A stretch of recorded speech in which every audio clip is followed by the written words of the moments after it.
Good morning, and welcome to the Qnity first quarter 2026 conference and webcast call.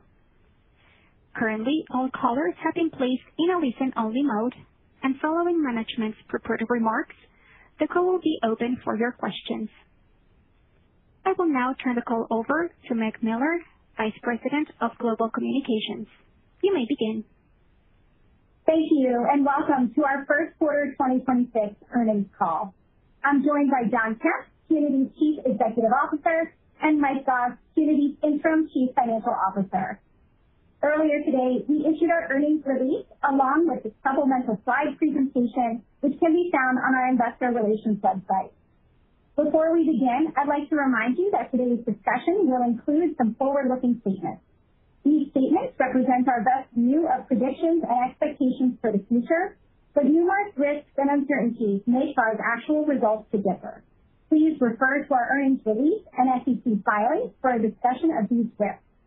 We'll also be discussing certain non-GAAP financial measures, and I encourage you to read our earnings materials for information regarding our non-GAAP financial measures and reconciliations to the most directly comparable GAAP measures.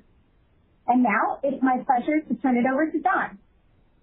Thank you for joining this morning. Our strong performance this quarter demonstrates how Qnity creates value. First, through a powerful integrated portfolio. Second, a differentiated ability to innovate alongside our customers' roadmaps. And third, leadership in advanced materials that are foundational to the exponential growth in AI and emerging technologies. For decades, Moore's Law has been the driving force behind technological advancement in the semiconductor industry. Innovation meant shrink, smaller transistors, and higher density to improve performance and power. Now those gains are increasingly constrained by physical limits. Shrink built the last era. Stack will define the next. That means even while shrink remains important, we're moving from 2D design to 3D architectures, stacking chips to unlock the next frontier of computing. That shift from flat to vertical elevates the importance of materials, integration, and reliability, and ultimately redefines where value and leadership are created. This inflection plays directly to Qnity's strengths and how our business segments work together to power the stack. In semiconductor technologies, customers rely on our materials to smooth, shape, and precisely engineer surfaces at the wafer and device level. This is the foundation of performance, yield, and reliability. As AI investments accelerate, stacking creates increasingly complex advanced packages and systems with a multiplier in both process steps and material intensity for every additional layer. And the challenge shifts from individual steps at the chip level to managing integration at scale. That's where our Interconnect Solutions business segment builds on Semi's work, addressing system-level constraints like power efficiency, heat management, signal integrity, and long-term reliability, all while capturing more content as stacks grow taller. Together, Qnity brings these strengths into one differentiated platform, helping customers build, scale, and operate next-generation computing platforms.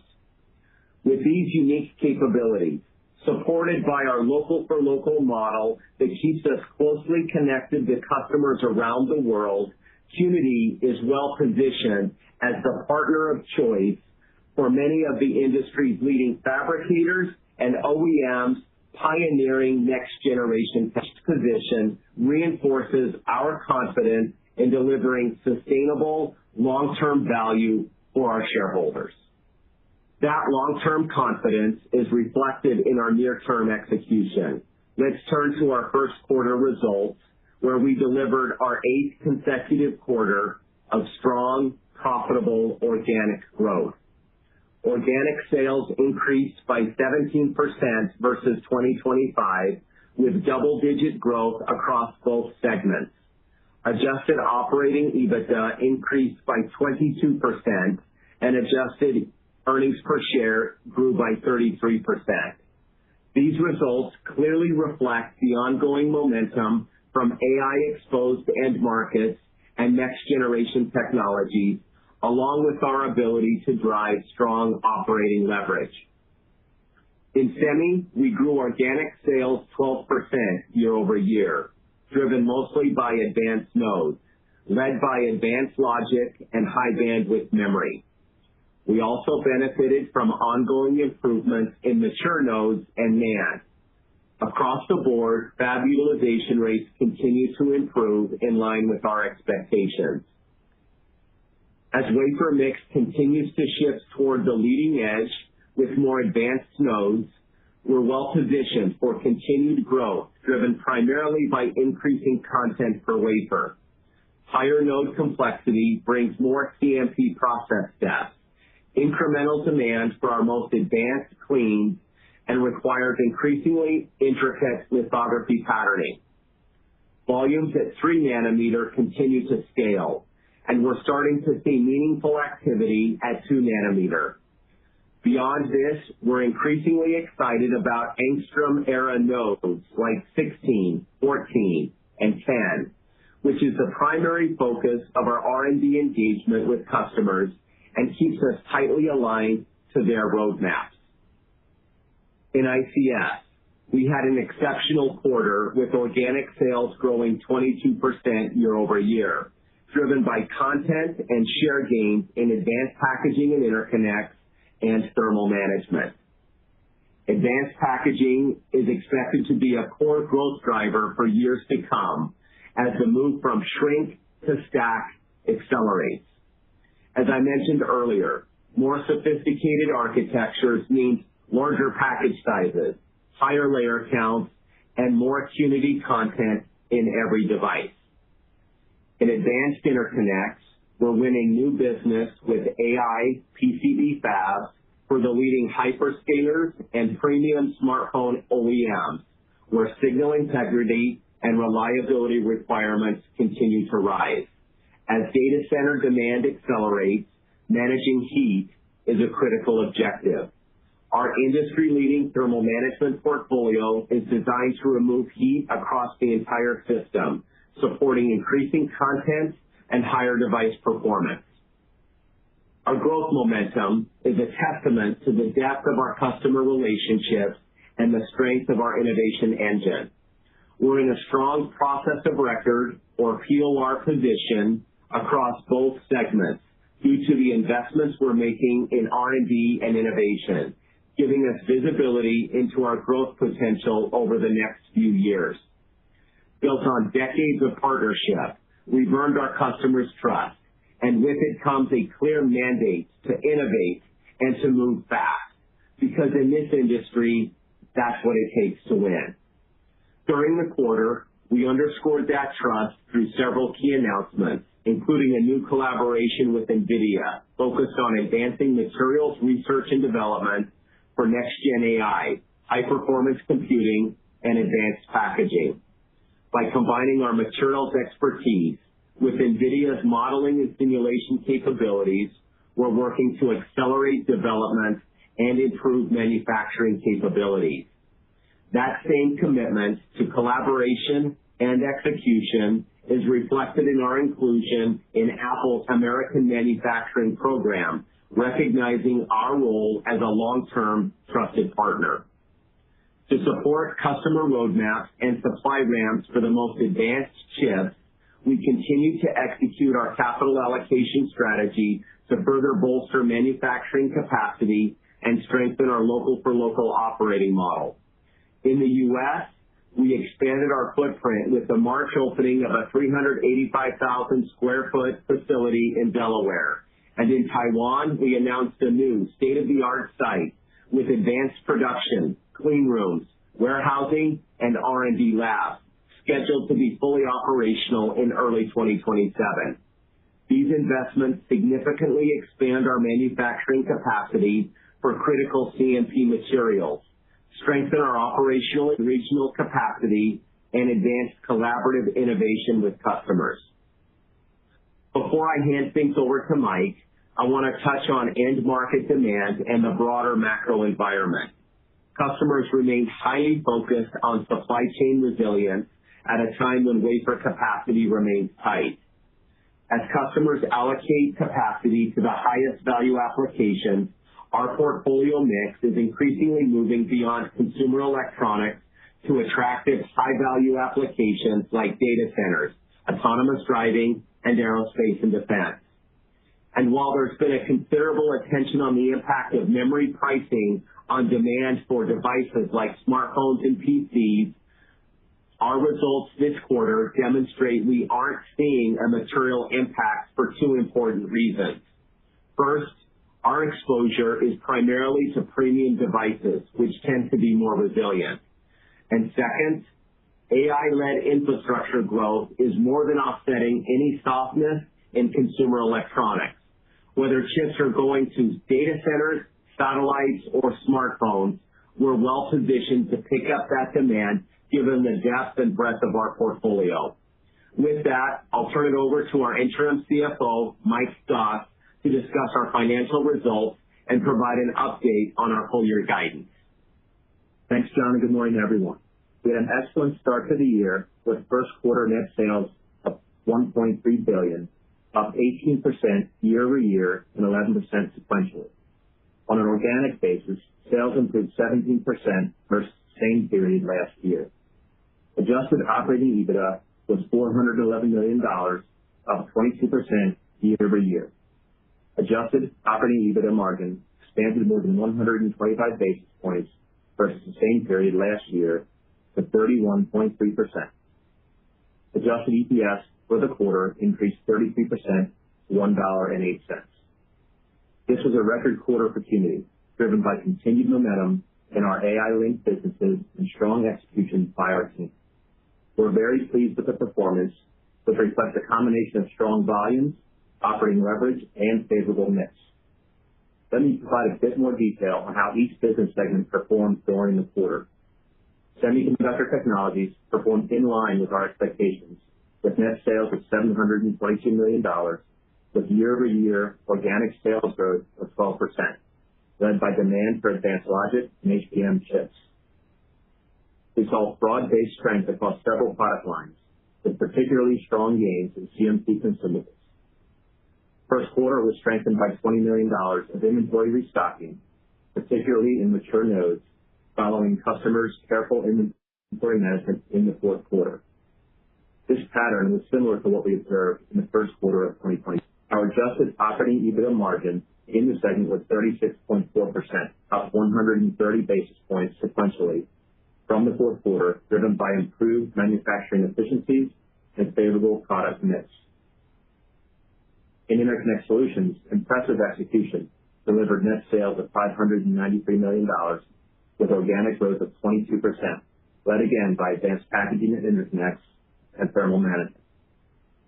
Sales in these core areas grew more than 50% year-over-year as we capitalized on demand tailwinds from data centers and benefited from ramps on shorter cycle POR wins from last year.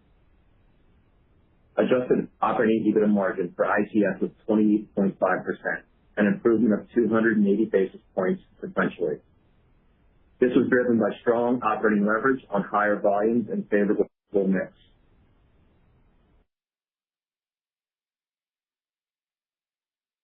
In line with our expectations for the quarter, we generated adjusted free cash flow of $28 million. This reflects strong operating cash flow, partially offset by annual variable compensation. Capital expenditures were reflective of our capacity expansion efforts, which included about one-third of our $61.5 million investment in the new Taiwan facility. Our overall balance sheet remains strong, and we're committed to maintaining a returns-focused capital allocation framework. As a reminder, our first priority is to reinvest organically in the business to sustain above-market growth.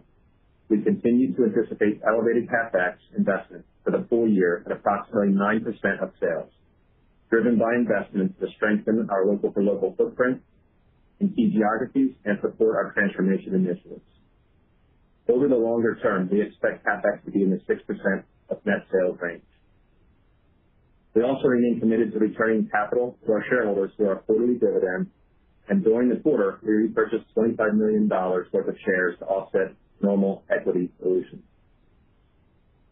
We're well positioned from a liquidity perspective with approximately $850 million in cash and short-term investments at the end of the first quarter. Total debt outstanding is $4 billion with a net debt leverage of 2.2 times. We maintain balance sheet flexibility to focus on the areas that add value in the long term. Our transformation plan announced last quarter is underway and tracking the plan. We have work streams dedicated to 3 focus areas: driving productivity and quality improvements, strengthening commercial and innovation excellence, and advancing our local-to-local operating model. We continue to expect these actions to deliver approximately $100 million of EBITDA run rate benefit by the end of 2028. Separately, our transformation is further supported by continued progress on IT separation. This parallel effort is well underway as we continue to make steady progress on TSA exits across our digital infrastructure. Turning to guidance, building on our strong first quarter results, we expect a normal seasonal increase in the second quarter with sequential net sales growth in the mid-single digits, supported by strong demand trends, including continued momentum for AI-driven applications, high-performance computing, and advanced connectivity. More specifically, in Semiconductor Technologies, we expect sequential net sales to be roughly flat with a margin profile in the mid-30s. For ICS, we expect sequential net sales growth in the high to mid to high 20s. From a mix perspective across both segments, we continue to see end market strength similar to the first quarter, combined with a normal seasonal increase in consumer electronics. In addition, we're also making incremental investments to support strong customer ramps we're seeing. Additionally, considering the ongoing conflict in the Middle East, we're taking a prudent approach to planning while continuing to strengthen our portfolio position to meet customers' needs. We're seeing modest upward pressure in certain raw materials, energy, and logistics costs. To mitigate these impacts, we're leveraging our local-to-local operating model, working closely with a diversified supplier base across regions, and adjusting inventory levels for critical materials. Based on what we see today, we don't expect any near-term operational disruption. Where we are seeing incremental increases in input or logistics costs, we're taking targeted pricing actions to pass those through in a disciplined manner. The external environment remains dynamic, and we are continuing to monitor how things evolve. Today, overall demand signals remain strong, and customer conversations are constructive. With this in mind, to reflect the strength we realized in the first quarter and our forecast for the remainder of 2026. Our guide incorporates our expectations of MSI wafer start growth to be mid-single digits to high single digits, increasing from our previous expectation of mid-single digits. This underscores our confidence in the underlying demand signals we're seeing. Net sales is now expected to be $5.225 billion to $5.375 billion, a 5% increase at the midpoint. We assume geopolitical inflation headwinds for some raw materials and logistics costs of approximately $20 million for the remainder of 2026 based on current conditions, but expect to largely offset these through pricing actions with some timing variability. Adjusted operating EBITDA is now expected to be $1.535 billion to $1.625 billion, a 4% increase at the midpoint. Adjusted earnings per share is now expected to be $3.80 to $4.14, a 6% increase at the midpoint. And finally, adjusted free cash flow is now expected to be $500 to $600 million, a 10% increase at the midpoint. Overall, we expect double-digit net sales and EBITDA growth year-over-year. As we move through the year, we're maintaining a disciplined and measured approach in the second half, balancing execution with visibility, customer alignment, and flexibility to support long-term value creation. John, back to you. Thanks, Mike. Before we open the call for Q&A, I want to underscore a few things as we mark 6 months as an independent company. First, we're pleased with our progress executing our growth strategy, delivering meaningful innovation to solve our customers' toughest challenges, scaling our platforms in step with their growth, and allocating capital to the highest return opportunities. We're excited by the traction we're seeing as our strategy translates into differentiated offerings, increasing demand, and solid performance. Strategy points the way forward, but culture is what drives results. Qnity's team is aligned on the goal, focused on getting things done, and committed to the outcomes. We're looking forward to executing against this path with discipline and focus, driving durable growth and long-term value for our investors. That wraps up my remarks. Operator, let's open the call for Q&A. Thank you. If you would like to ask a question, please press star 1 on your telephone keypad. If you need to remove yourself from the queue, press star 2. At any time, if you should need operator assistance, press star 0. Please be advised that today's call is being recorded. In the interest of time, please limit to 1 question and 1 follow-up. We'll take our first question from Chris Parkinson with Wolfe Research. Please go ahead. Your line is open. Great. Thank you so much. When we think about the trajectory for the balance of the year, obviously there's been a lot of moving parts, even within the last few weeks. Could you speak to your assumptions in terms of what appears to be an accelerating mainstream recovery and how that should affect your second half numbers as well as the trajectory in 27? And then also, John, I think most of us are aware you've been investing in a lot of new products and those seem to be ramping on a preliminary basis. If we could just get the framework for those as well. Thank you so much. Thanks, Chris. I appreciate the questions. Maybe starting with the first question on mainstream demand. We're excited by the progress that we're seeing from some of our mainstream customers. Obviously, it's been kind of a slow recovery in that part of the market, but we're seeing very constructive signs and signals. I think the commentary in the most recent earnings seasons has been positive. And we see utilization rates continue to increase on the mainstream logic side, really kind of from the mid-70s last year into the high 70s, maybe even into a little bit into the low 80s, kind of in the first quarter. And we expect to see continued sequential improvement as we move through the remainder of the year.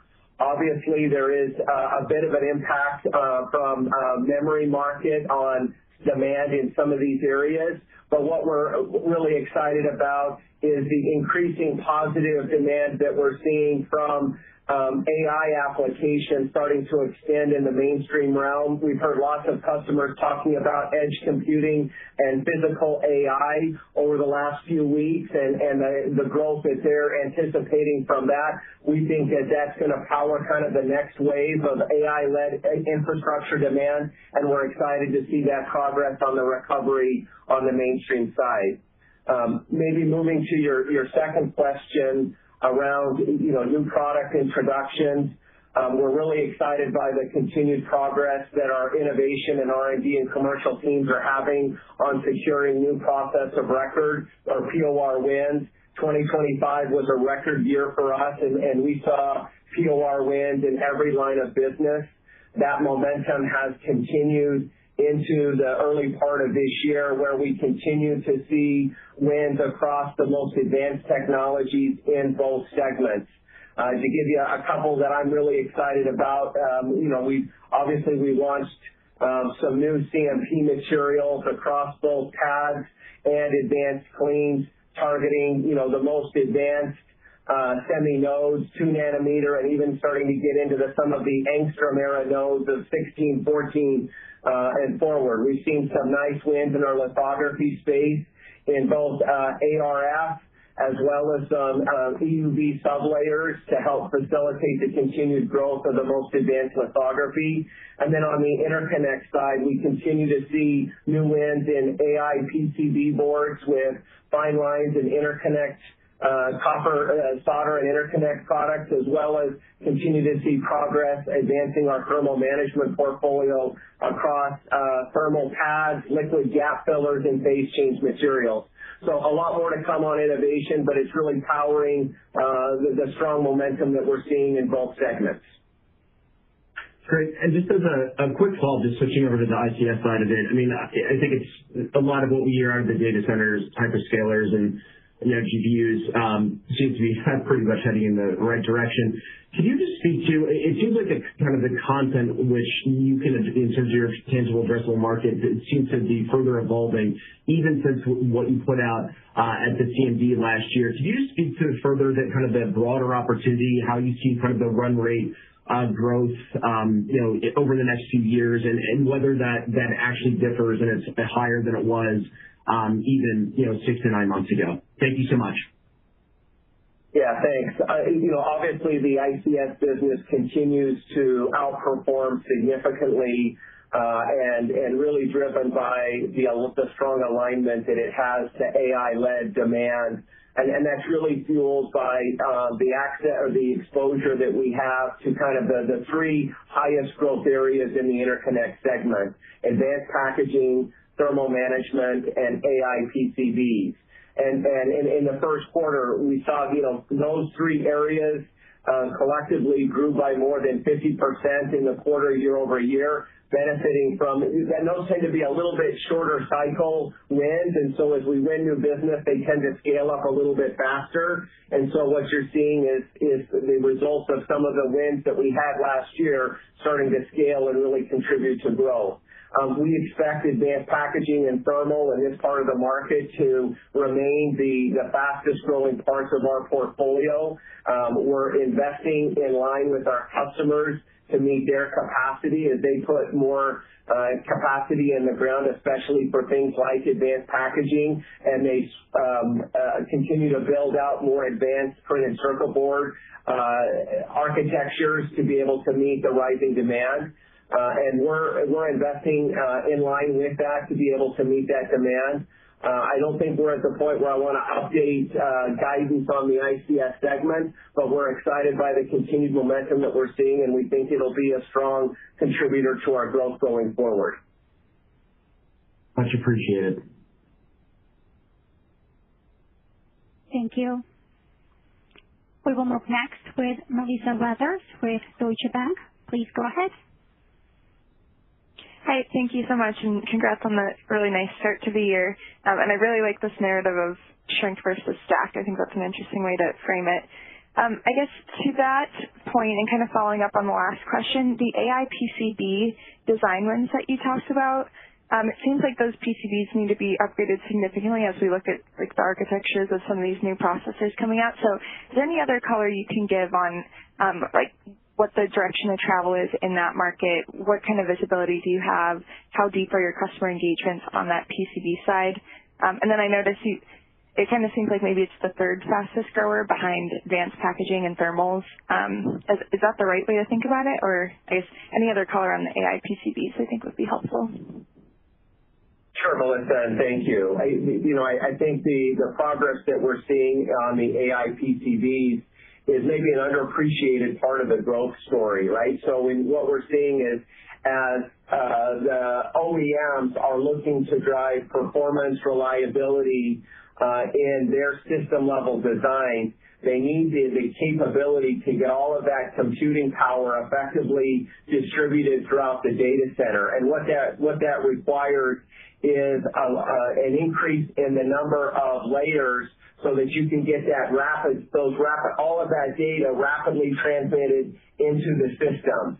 And so the increase in the layer count, as well as it's very similar to what we've seen on the semiconductor side in terms of increasing density. They're trying to do the same things on the circuit board, and the way to increase density on the circuit board is a combination of both shrink and stack. So you're putting smaller lines and called finer lines and spaces on the circuit board while you're also adding more layers to the architecture.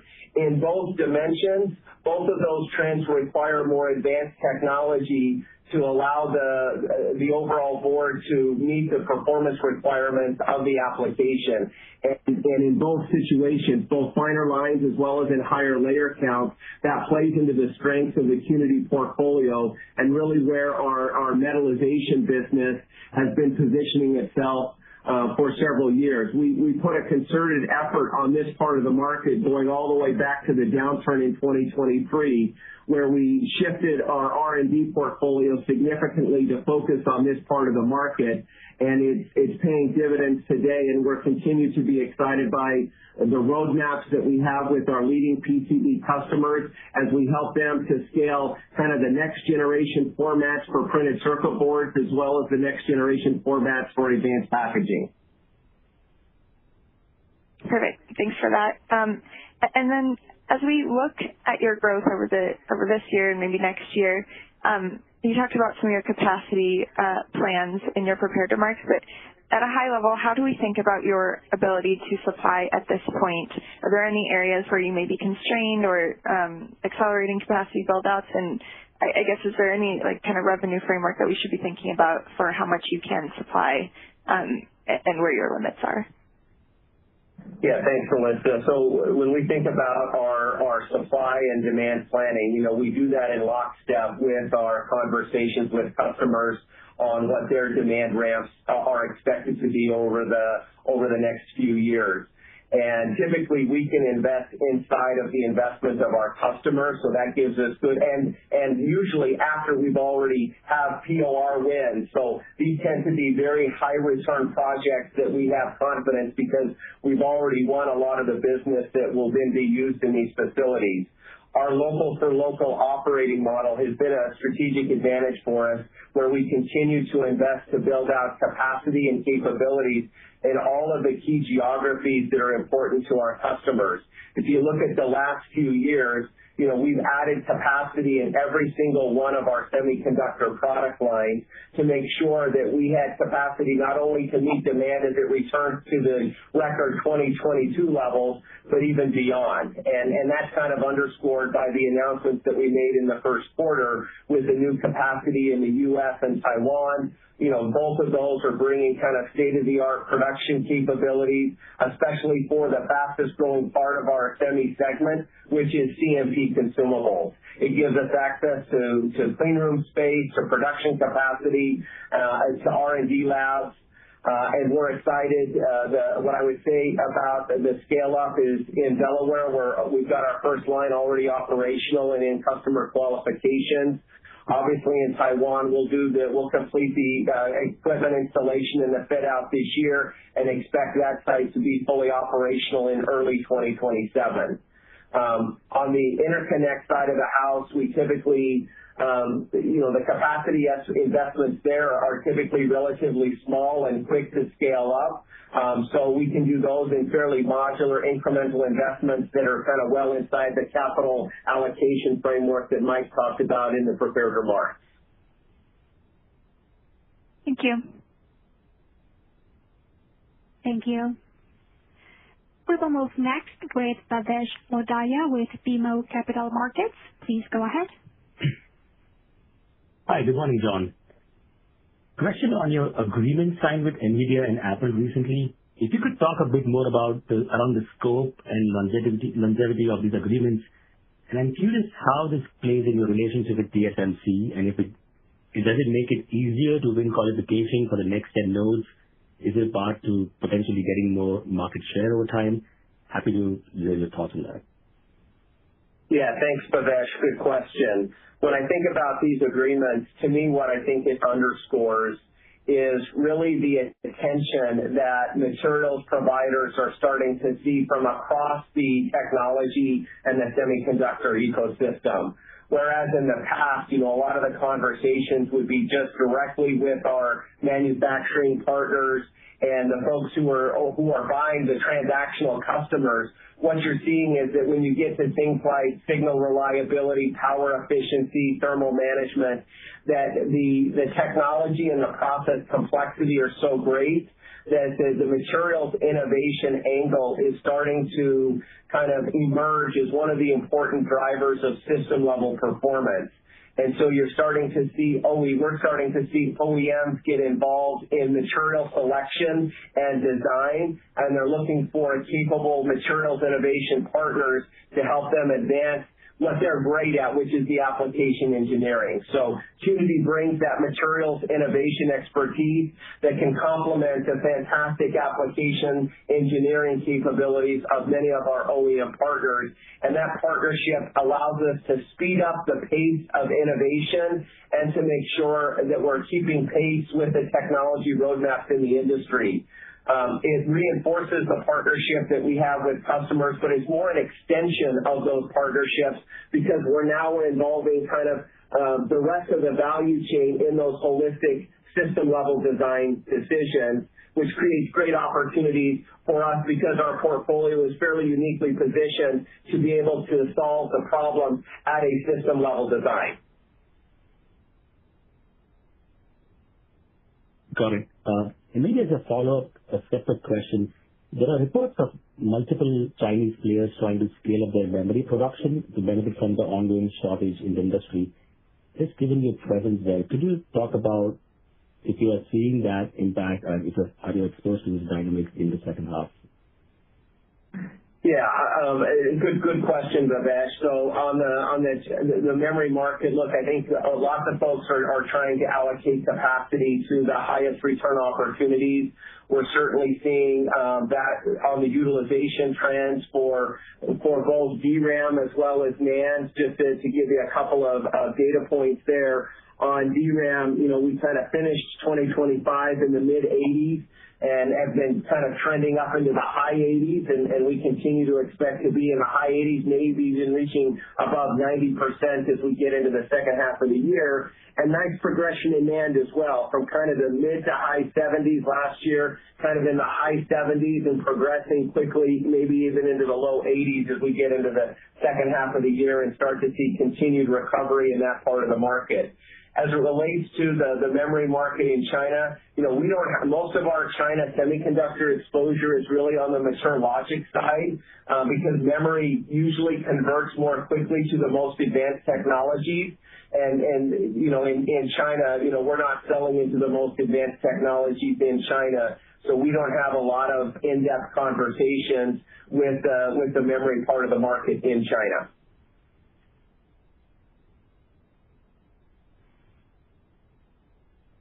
Thank you.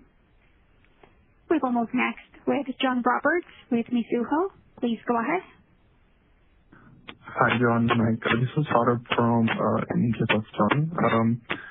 Nice sequential uplift in EBITDA margins. As we think about Q2, I know there are moving parts on from trade inflation, but how are you thinking about margins in Q2? And then I have a follow-up as well. Sure. Thanks for the question there. A little bit of feedback on your line. I think I heard you asked about EBITDA margin heading into second quarter. So, at a headline level, we're really excited about the first quarter performance. EBITDA margins were above 31%, driven really by continued momentum, as we said in our prepared remarks, across those segments. Trend continuing as we head into second quarter. Specifically around second quarter, the couple pieces that I would highlight. We do expect the volume benefits to continue with a little bit of slight headwind from product mix, especially in the ICS piece of the business as that transitions into the consumer electronics time of the year. And that's a normal seasonal shift that we see. Additionally, coming out of the spin, we did have a lot of planned hiring post-spin that took a little longer than we originally expected, but it did ramp up nicely, and we got good traction in that hiring in the back part of first quarter. And obviously that'll carry forward into second quarter. Additionally, with all the growth that we are seeing, we're continuing to make additional hiring investments to support that growth. And so, if I click up a notch overall, I do expect semi to continue to be in the mid-30s from a market perspective, and ICS continues to perform nicely in the mid to high 20s on an EBITDA margin basis, and all of it's continuing to support that continued growth that we're seeing. Thank you. And Can you provide an update on hiring of the head of semiconductor and permanent CFO? Sure, I'll go ahead and take that one. What I would say is we're making great progress for both of those roles.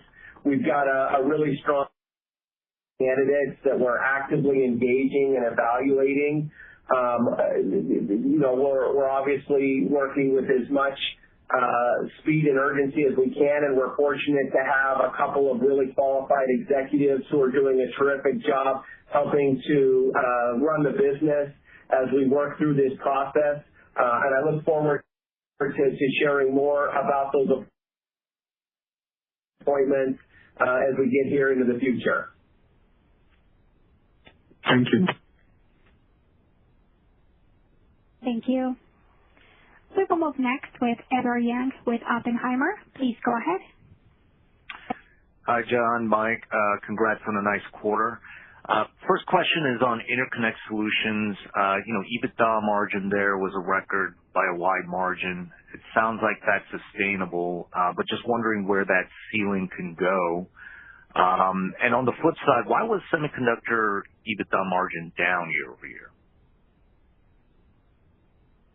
So maybe I'll go ahead and start and then ask Mike to chime in. On the interconnect margins, I think what we're seeing there is a continued benefit of really strong volumes and nice operating leverage, fixed cost absorption, combined with a really favorable product mix. I think as we talked, growing parts of that segment, advanced packaging, the AI PCBs and thermal management also happen to be the highest value parts of the business. So as that growth continues to scale and comprise a larger percentage of the overall total, you're seeing some natural mix benefits, and that's kind of flowing through. And we talked about before, ICS continuing to have the most opportunity for kind of ongoing margin increase. You're seeing it in the first quarter as we go from kind of our prior construct of in the mid-20s to start to get to the mid to high 20s, and we expect that trend to continue going forward. Mike, maybe I'll turn it over to you. Yeah, thanks, John. Yeah, on the semi margins, as we said in our prepared remarks, the semi business performed nicely and in line with our expectations in the quarter.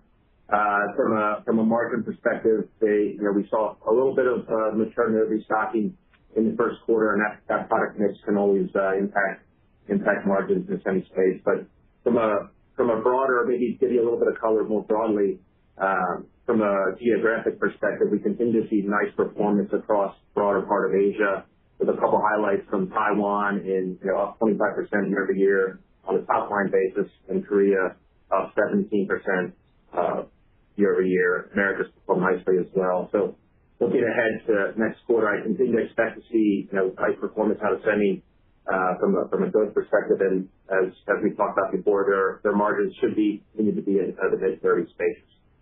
And maybe I would just add there, as we think about that, the mid-30s is a really healthy place to be for the semi margin, given the increased level of investment that the most advanced technology requires to both from the innovation side as well as to scale up the level of quality and performance necessary to support the high volume manufacturing of our customers. Okay, that's very helpful color. And follow-up question is just, obviously the memory market is working out very well for you right now, but there is some labor unrest at one of your Korean memory and foundry customers, and just wondering what you're hearing from that partner, and do you have any contingency plans in place if there are any walkouts or disruptions there? Thank you. Yeah, good question. I think we're all watching the news over in Asia closely on that front, and I don't know that I have anything new or different to share than what's already kind of out there in the public sphere. I would say our conversations with kind of all of our customers, particularly those in Asia, are happening on a daily or sometimes even multiple times a day, where we're working with them on kind of what they're seeing and what the needs are. We're always one of the things that we have as part of our normal ongoing process is a constant practice of doing kind of rigorous scenario planning so that we can be agile and resilient in any type of environment. And certainly if the last couple of years have taught us anything, it's to be prepared for unexpected shocks that can happen at a moment's notice. And I think our teams have done a really nice job of adapting and responding to kind of whatever the markets and the external environment has thrown at them. And we'll continue to use that discipline around scenario planning and rapid response and agility in the environment here as we go forward. Okay, thank you. Thank you. Once again, if you would like to ask a question, please press star and 1 on your keypad now. We will move next with Frank Mitsch with Fermium Research. Please go ahead. Thanks so much, and a nice start to the year. You know, you guys had your conference call on Feb 26. Obviously, the world changed on Feb 28, but I'm not sure that would be a huge impact for your business. You know, you offered us kind of a soft guide on 1Q, and obviously came in materially better than that. What may have surprised you in March, if that is indeed true, and if so, you know, does that continue in April and beyond? So I think as we think about the first quarter and the guide for the second quarter, I think at a high level, Frank, I would say that semi largely performed in line with our expectations. With the one part of the semi market that did a bit better than we were expecting was really kind of in the mature logic space, where we saw some restocking and some other more constructive comments than maybe that we were expecting before. And then the most of the outperformance in the first quarter was really driven by the strong growth from the Interconnect Solutions segment and the continued strength in advanced packaging, thermal management, and AI PCBs. But even the broader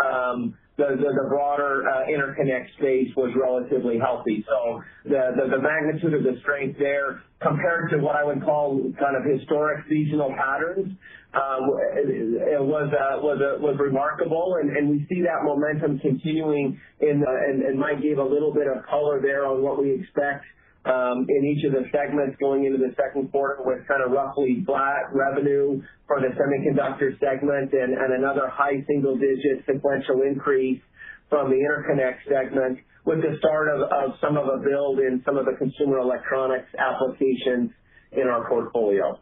Mike, anything else you'd add there? Yeah, I think the thing that I would add to that is a couple points. Sitting here in the second quarter, what we do see is, you know, continued strong order books, which is always great to be able to say. Continued positive demand signals from our customers, and the continuation of the node transitions that John mentioned earlier, along with continued POR wins.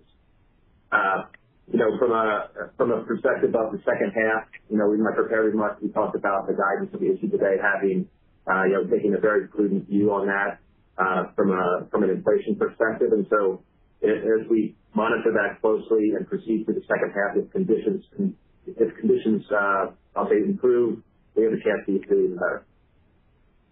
Gotcha. Understood. Listen, I appreciate the increase in the free cash flow guide for the year. Obviously, your EBITDA guide also went up, and so it was kind of in lockstep with that. How do you think about working capital use throughout the year? Obviously, a bit of a use Q. How do you think about that playing through the year? Thanks for the question. Yeah, free cash flow in the quarter was right in line with our expectations. You know, as you know, we always prioritize high return capital investments to make sure we're, you know, continuing to have the leading edge capacity to match the strong demand that we continue to see from our customers. And you saw that in our recent announcement that John mentioned earlier in Taiwan and here in Delaware. You know, first quarter has about a third of that Taiwan expansion in the first quarter CapEx, which is just based on timing of when that closed. From a discussion around working capital specifically, you know, yeah, it's an area that we're obviously focused on every day, every week. Inventory remains healthy. IDS sits a little over 100 days, and DSO and DPO are nicely in line with where we'd expect them to be. And then more broadly, inventory turns are sitting right around 6 times, which is right where we like it. So from a pacing through the year as sales grow, you know, I would expect AR to go with that a little bit, but it's something that we're watching, and I think we're in good shape from a working capital perspective. Thank you so much. Thank you. We will move next with Arun Viswanathan with RBC Capital Markets. Please go ahead. Great. Thanks for taking my question. Hope you guys are well. Congrats on the very strong results here to start the year. So my first question is really, in the past, I think you've indicated that MSI would be a good metric to track to kind of gauge your performance, and you'll perform above market growth. Clearly, you're well above that, especially in ICS. Do you still figure that to be the best kind of metric to use? And along those lines, are you still taking the growth in MSI this year? And if that is the case, how does that kind of change your mix? Would AI, HPC, and data center maybe be more like 20 to 20% of your business mix, up from 15%, maybe just even a year ago? How should we think about that? Thanks. Yeah, thanks, Arun. Good question. So, look, I think that, MSI continues to be a really good metric for Qnity, particularly as it relates to the semiconductor segment.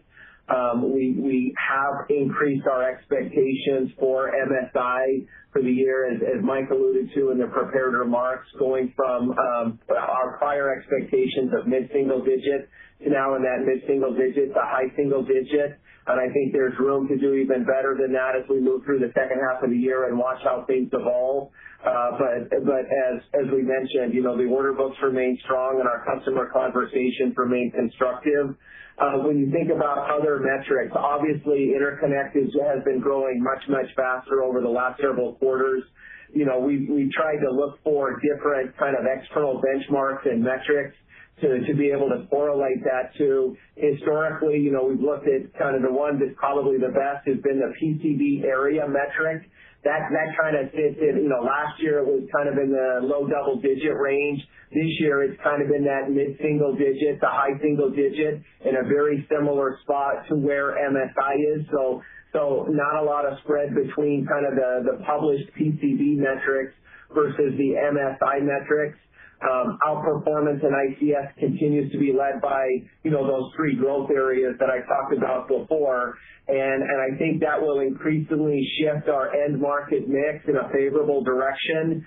What we're seeing is obviously the strong growth in data centers. I think as you correctly presumed in your question, I think we're approaching to where that's probably 20% of the portfolio here. We typically will rack and stack that at the end of the year. But I think we're certainly approaching that, and we're seeing kind of an increase from other parts of the industrial economy, whether that's, automotive with nice strong increases in autonomous driving trends, with communication infrastructure, aerospace and defense, as we see nice diversification throughout the industrial economy, and we expect that to accelerate as AI demand starts to penetrate into those other end markets. And obviously the offset there is probably a little bit of slower growth more broadly in the consumer electronics space, although we continue to do pretty well for us because our exposure is really connected to the premium side of that market, which has been much more resilient.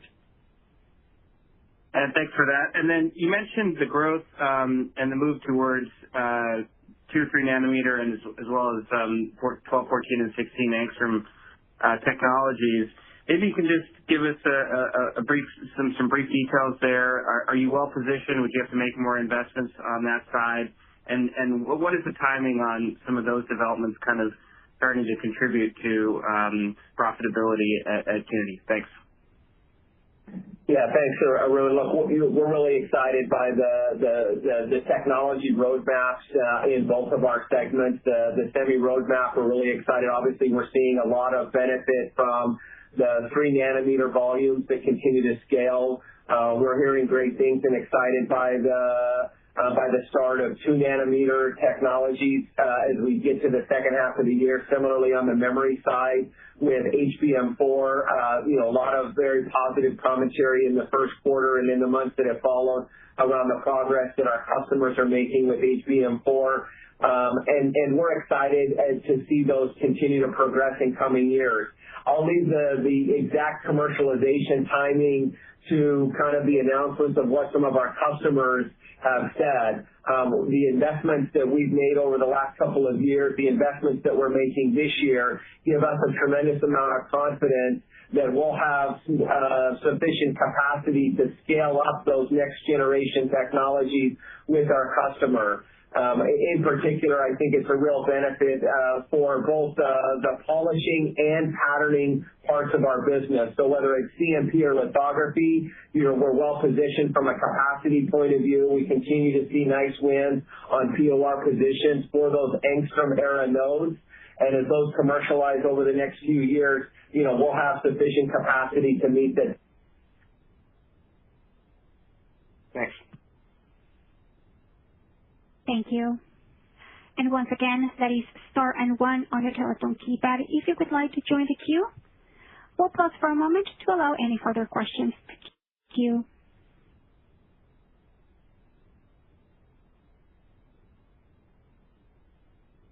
And we show no further questions in queue at this time. This concludes our Q&A session, the call and webcast. You may disconnect your line at this time and have a wonderful day.